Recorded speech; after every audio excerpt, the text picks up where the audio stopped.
Abbey Martin ایک international journalist اور film maker اپنے اسرائیل کے دورے کے بعد یہ کہتی ہیں کہ یہ پورا ملک اور اس کی تمام عوام یہ سب کے سب خونخوار ہیں، قاتل ہیں، جن کو مسلمانوں، عربوں اور بالخصوص فلسطینیوں کا خون جائز اور حلال لگتا ہے۔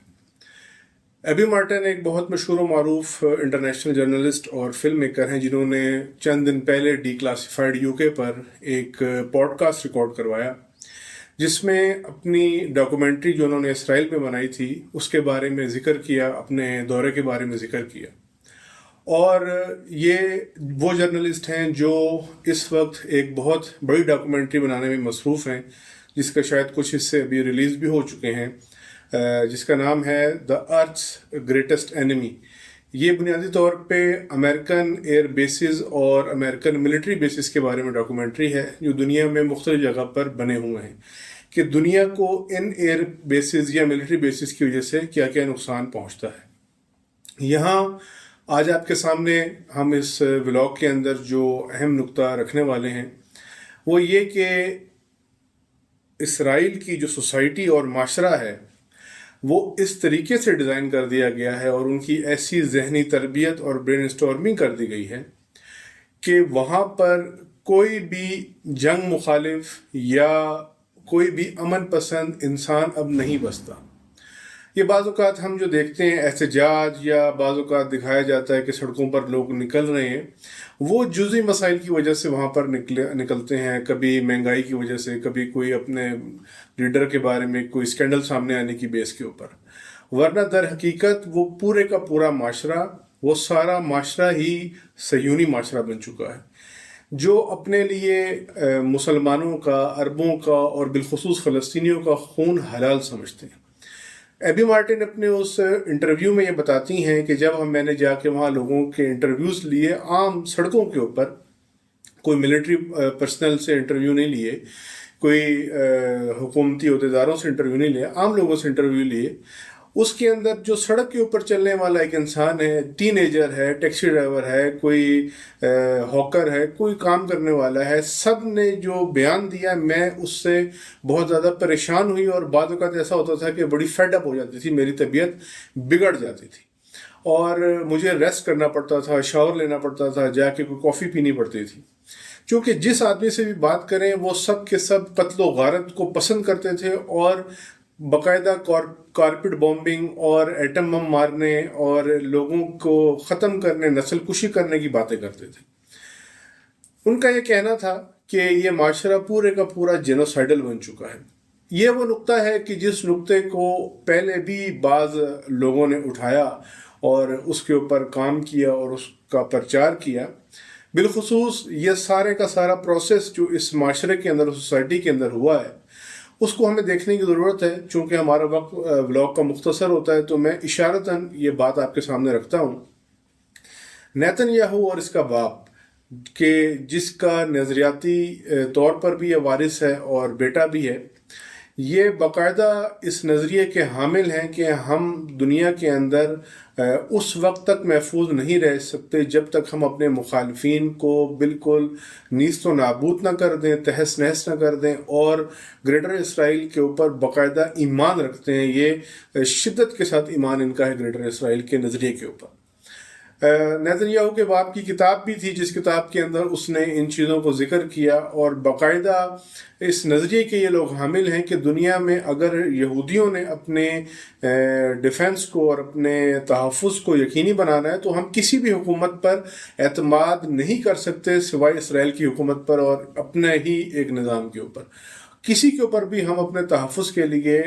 نہ انحصار کر سکتے ہیں، نہ اعتماد کر سکتے ہیں، لہٰذا ہم نے اپنا ڈیفنس سسٹم بنانا ہے، اپنے لیے ایک معاشرہ تشکیل دینا ہے اور اپنے مخالفین کو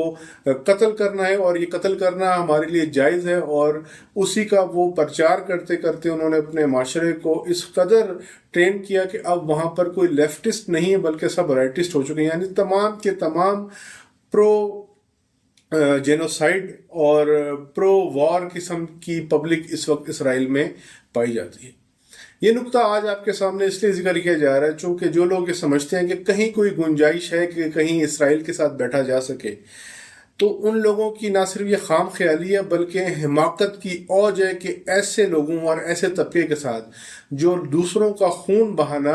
اپنے لیے جائز سمجھتے ہیں اور اس کو ضروری اور لازم سمجھتے ہیں، ان کے ساتھ کوئی امید رکھی جائے، ان کے ساتھ بیٹھنے کا سوچا جائے۔ یہ وہ بیماری ہے جو عرب ممالک کے اندر اور عرب حکمرانوں کے اندر ہے۔ وہ یہ سمجھتے ہیں کہ اسرائیل کے ساتھ اگر ہم بیٹھیں گے، بات کریں گے اور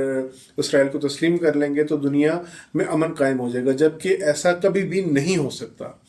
یہ وہ کہنا چاہیے کہ دھوکہ ہے اسرائیل کی طرف سے یا اس کے حکمرانوں کی طرف سے جو بعض اوقات عرب ممالک کو دیا جاتا ہے، یا پھر اور ممالک بھی، عرب ملکوں کے علاوہ بھی بعض مسلمان ممالک جن میں یہ آواز بعض اوقات اٹھانے کی کوشش کی جاتی ہے۔ بعض اوقات پاکستان سے بھی اس طرح کی آواز اٹھانے کی کوشش کی جاتی ہے کسی گوشہ و کنار سے، یا ملیشیا، انڈونیشیا، کسی اور ملک سے بھی اگر ایسی بات ہمیں سننے کو ملتی ہے تو یہ انتہائی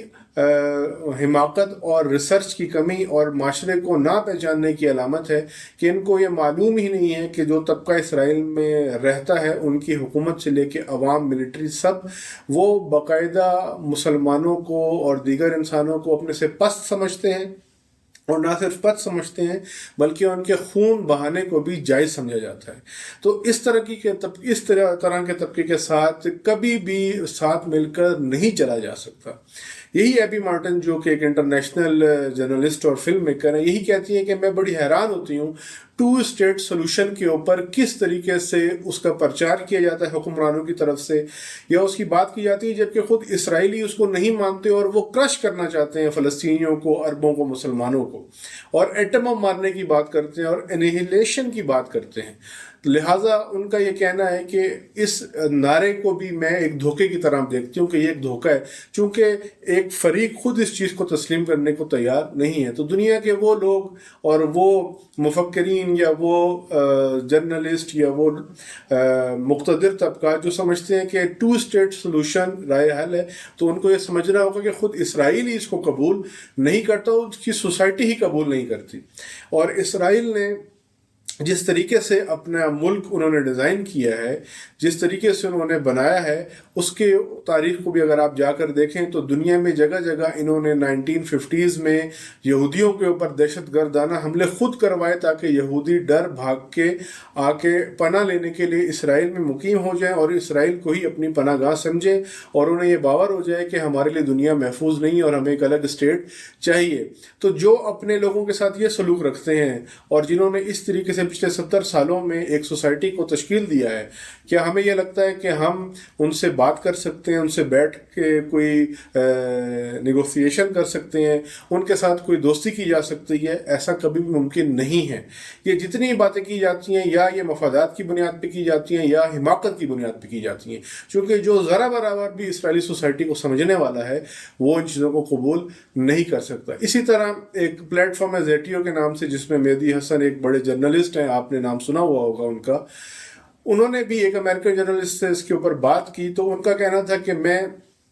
جس علاقے میں رہتی تھی امریکہ کے، وہاں پر اکثریت پرو اسرائیل تھی اور وہاں کوئی فلسطینی نہیں تھا، لیکن جس خاتون کے ساتھ میں ٹینس کھیلتی تھی، ایک دفعہ میں نے اس سے پوچھا کہ آپ کہاں سے رہنے والی ہو، آپ کا بیک گراؤنڈ کیا ہے، تو اس نے بتایا کہ میں فلسطینی ہوں، اور پھر وہاں سے بات چیت شروع ہوئی۔ تو کہنے لگی کہ مجھے اس سے پہلے معلوم نہیں تھا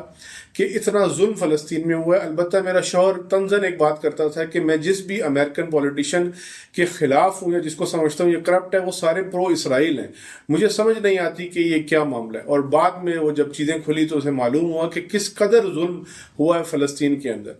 یہ ظلم فلسطین تک نہیں رکنے والا، ہم دیکھ رہے ہیں کہ فلسطین سے بڑھ کے یہ حملے سوریہ پر ہوئے، شام پہ، یعنی سوریہ شام، اور لبنان کے اوپر جو صورتحال ہمارے سامنے ہے، ایران پہ اٹیکس ہوئے، دیگر ممالک کے اوپر جو حملے ہوئے، قطر کے اوپر حملے ہوئے، یہ پاکستان تک تمام تر خطہ لپیٹ میں آ سکتا ہے، اور گریٹر اسرائیل کا جو پروجیکٹ ہے وہ کسی کو بھی نہیں بخشیں گے اور کسی کو بھی نہیں چھوڑیں گے، چونکہ جو سوسائٹی ہے وہ نظریاتی طور پر ایک خونخوار اور قاتل سوسائٹی ہے۔ لہٰذا ہمیں اس موضوع کو دیکھنے، سمجھنے اور اس پہ ریسرچ کرنے کی ضرورت ہے۔ آج کے لیے یہ موضوع آپ کے سامنے پیش کرنا تھا، انشاءاللہ دوبارہ اگلے موضوعات کے ساتھ ملاقات ہوگی، تب تک کے لیے خدا حافظ۔